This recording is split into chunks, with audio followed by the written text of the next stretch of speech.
Public Bill, second reading.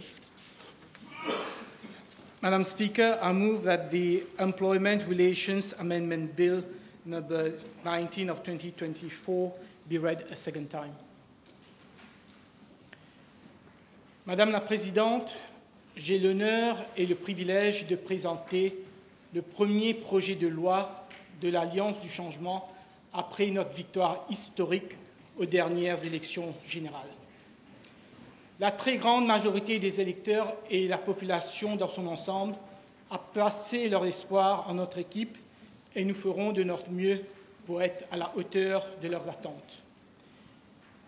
Et c'est tout un symbole, Madame la Présidente, que les deux premiers projets de loi à l'ordre du jour visent à améliorer les conditions de vie des travailleurs de ce pays.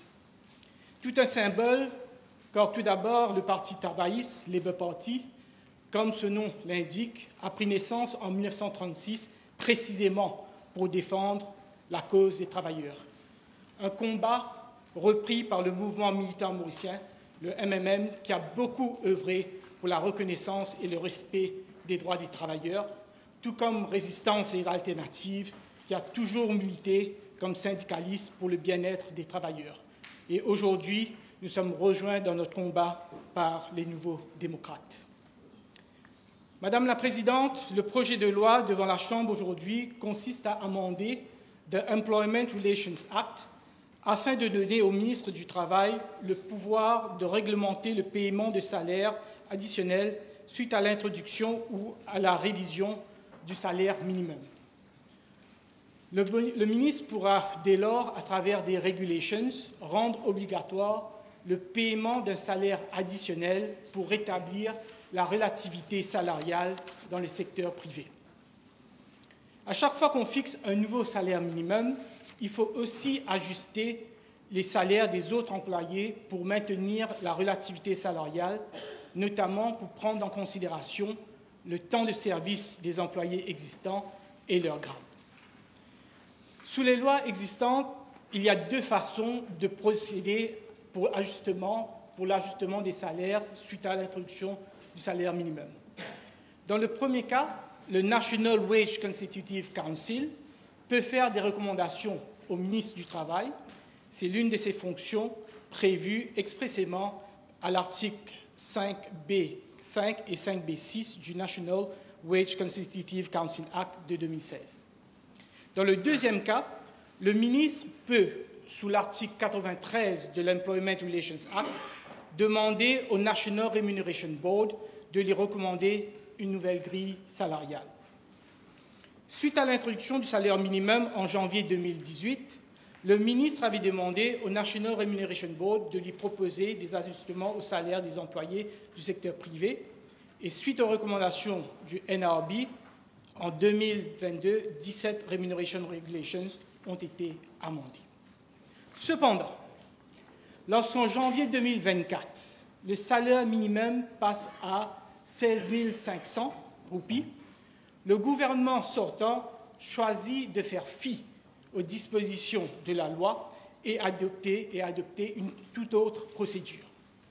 Au lieu de demander au National Wage Consultative Council ou au National Remuneration Board de venir avec des recommandations pour les ajustements salariales, le 3 juillet 2024, un comité ministériel présidé par le Premier ministre d'alors décide d'instituer un Technical Committee sous la présidence de l'Acting Financial Secretary. C'était le 3 juillet. Et 2 jours après, seulement 2 jours après, le 5 juillet 2024, le comité a recommandé une augmentation de 4 925 roupies par rapport au salaire de 2023. Pas de grille salariale, pas d'études approfondies, pas de consultation avec les représentants des travailleurs et du patronat. Le 13 septembre 2024, 32 Remuneration Regulations furent amendées pour donner effet aux recommandations du Technical Committee. Ces regulations étaient faites supposément sous l'article 106 de l'Employment Relations Act. Madame la Présidente, les réactions n'ont pas tardé. Que ce soit du côté de Business Mauritius ou de certains syndicalistes, tout le monde a déclaré que le ministre n'avait pas le droit, le ministre d'alors, n'avait pas le pouvoir d'amender les remuneration orders dans les conditions qu'il les avait faites. Je me souviens très bien, l'honorable Ashok Subon, en ce temps simple syndicaliste de résistance et alternative, lors d'un rassemblement à Triolet, demandait au gouvernement de rappeler le Parlement d'urgence, car selon lui, et il avait raison, les ajustements salariaux auraient dû être faits à travers un projet de loi et non à travers des regulations. Mais au lieu de rappeler le Parlement, le 24 septembre, le ministre a tout simplement révoqué les 32 Remuneration Regulations, seulement pour les remplacer par d'autres regulations identiques, mais cette fois-ci fait supposément sous l'article 94 et 106 de l'Employment Relations Act.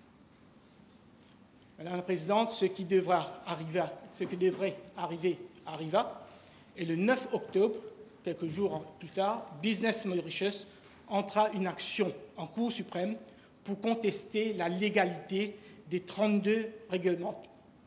Le lendemain, une entreprise privée, Acteur Anuatora Limited, entra aussi une action pour contester la légalité du Distributive Trade Remuneration Amendment No. 2, Regulation 2024. En conséquence, plusieurs entreprises du privé ont choisi de ne pas payer les salaires additionnels tant que la Cour suprême n'aurait pas tranché sur ces deux affaires. Et les deux affaires sont appelées pro forma à nouveau au mois de janvier de l'année prochaine. Et ces affaires, comme vous le savez, Madame la Présidente, risquent de prendre plusieurs mois, voire des années, avant qu'on ait un jugement déterminé, final. Madame la Présidente, dès ma prise de fonction, j'ai rencontré plusieurs syndicalistes, de même que les représentants de Business Mauritius, et tous deux m'ont demandé de trouver une solution pour que les travailleurs du secteur privé puissent obtenir le paiement de leur salaire additionnel sans avoir à attendre la délibération de la Cour suprême. Je me suis entretenu avec les représentants du State Law Office et, à mon grand étonnement, Madame la Présidente, j'ai pris connaissance d'un avis légal du bureau du Solicitor General en date du 2 septembre 2024. Le 2 septembre 2024, c'était une dizaine de jours avant que le ministre vienne de l'avant avec ses Remuneration Regulations. Et que dit cet avis légal? Et je cite un extrait. Accordingly, it seems that there is at present no legal basis expressly provided for the enactment of regulation to reflect wage relativity adjustment following the review of the national minimum wage. No legal basis.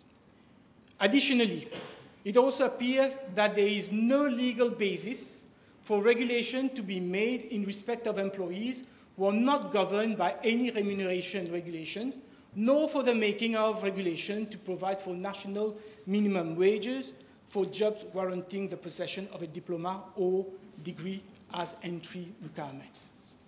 Therefore, Madam Speaker, the former government was well aware that there was no express legal basis for the Minister of Labour to make the 32 remuneration regulation, which he made back in September 2024. And today, with this bill, Madam Speaker, we are correcting all this so that employees in the private sector, eligible employees in the private sector, can finally get their additional remuneration. Now, turning to the specific provisions of the bill. Clause 3 repeals and replaces the existing Section 94 of the Employment Rights Act. The new Section 94, subsection 1, is similar to the existing subsection 1 and empowers the minister to make regulation to reflect payment of additional remuneration or national minimum wage or wage adjustment arising from the introduction or review of the national minimum wage in the salary of employees prescribed by remuneration orders. Subsection 2A of Clause 3 gives the minister express powers to make regulation for the payment of wage adjustment to address the issue of wage relativity not only with respect to remuneration regulations made under Section 93 of the Employment Relations Act, but also in respect of industry or sector of activity not covered by the remuneration regulation. And I pose here to add, Madam Speaker, that this is an extremely important amendment that is being proposed, and it is an amendment that has been requested time and again by the trade unionists, because up to now, only employees working in industries and sectors that were governed by remuneration regulations were eligible to get salary adjustment. But with this amendment, the minister will be also able to provide for the payment of additional salary to those employees in the private sector that are not covered by remuneration regulations. However, a word of caution, such worldwide powers should be used judiciously and not arbitrarily. In practice, the minister should rely on recommendation of the National Remuneration Board or the Wage Consultative Council before making any regulations. Subsection 2B empowers the minister to make regulation to provide for a monthly minimum basic wage for employees holding a diploma or post-HSC first degree where the entry requirements for the job so require. You will recall that such provision was not provided for in the law as per the advice tendered by the State Law Office. The proposed minimum monthly basic wage will be 23,000 rupees for a job requiring an employee to possess a diploma and 25,000 rupees for a job requiring an employee to possess a post-HSC first degree. Subsection 4 provides that the 32 remuneration regulations that was passed in September shall be deemed to have been made under this Act, thereby eliminating any doubt as to their legality. Clause 5 of the bill provides for the coming into operation of the above provisions with effect as from 1st July 2014. With the coming into force of this bill, eligible employees in the private sector will be paid an additional salary retrospectively as from 1st July 2024. Madam Speaker, it was necessary for government to come with this bill first, because before passing the special allowance bill, which is also on today's order paper, because we want to make sure that the special allowance that will be paid which will be based on a worker's basic salary, should include the adjustment to that basic salary as per the amendment that is being brought today in this House. With these words, I commend the bill to the House. Thank you.